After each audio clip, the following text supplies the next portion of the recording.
So now we're just going to take a look at one example of a NOT gate. This really is not a good way to make a NOT gate, but hopefully it helps illustrate some electronic principle. So we got the LED on, but the switch is off. So the switch is considered our input, it's off. LED, our load, is on, or our output. If I press the button, now you can see the switch is on, but the LED is off right there.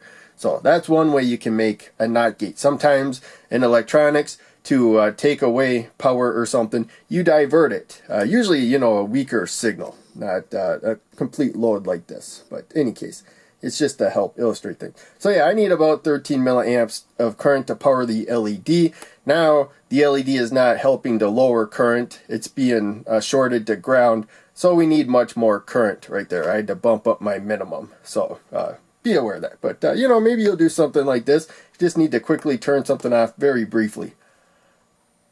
So now we're going to look at the schematic version I drew of a NOT gate right here. So you can see that the LED is on when the switch is off or open right there.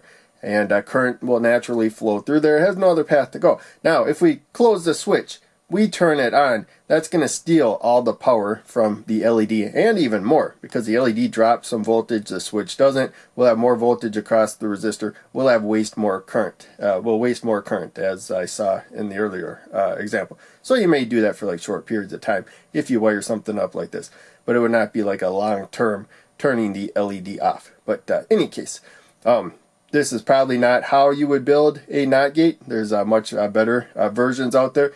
But generally speaking, they all work on a principle of maybe a weak signal keeps the LED on, so you steal that signal away, and that will turn it off. That pops up from time to time.